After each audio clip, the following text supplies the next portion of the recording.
The Hollow Pines Hospital stood at the far edge of town, a sprawling relic of brick and iron that seemed to rot in place.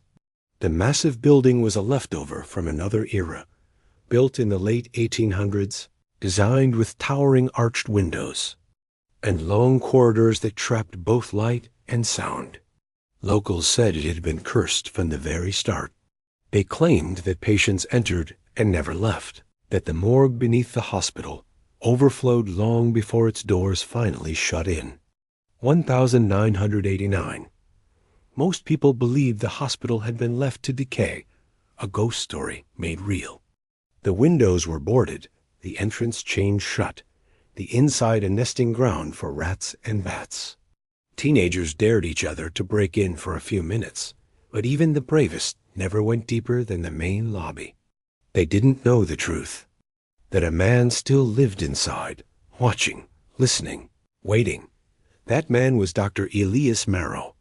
Once celebrated for his surgical precision, Marrow had been a rising star in the medical world. But whispers began. Missing files, unexplained injuries on patients, recoveries that turned into sudden deaths.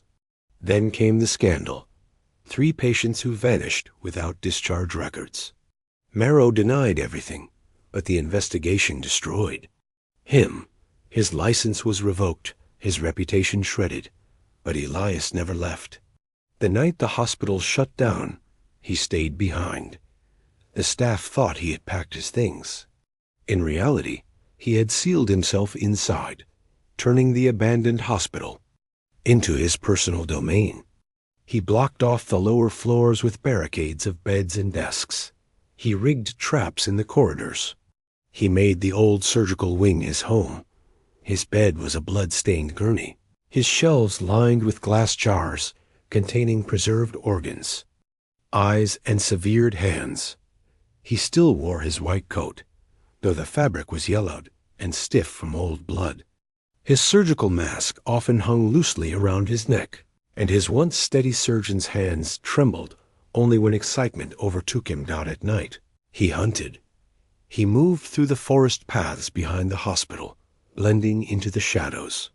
His prey was chosen carefully: loners, travelers, people who would not be missed immediately. He had patients, stalking them silently, striking with chloroform and dragging them back to the hospital, in a stolen wheelchair or on a stretcher.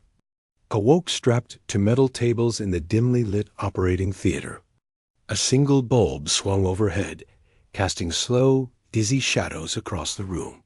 Instruments gleamed on trays nearby: scalpels, bone saws, rib spreaders, each meticulously cleaned before and after use. Marrow spoke to them softly, almost tenderly. "Don't be afraid," he would whisper. "You're helping me fix the world." He recorded everything in his journals. His handwriting was neat, surgical, emotionless. Subject 62. Notable resistance to cranial drilling. Increased sedation. For next trial, some victims lasted days.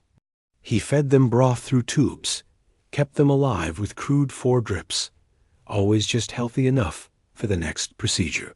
When he was done, he disposed of them in the old incinerator in the basement, the one the hospital had used for medical waste. The townspeople noticed people going missing. Truckers who stopped for the night didn't arrive at their next destination. A hitchhiker was last seen near the Hollow Pines woods. A local man disappeared after jogging near the hospital gates. Whispers grew into rumors that the hospital wasn't empty, that something or someone still lived inside.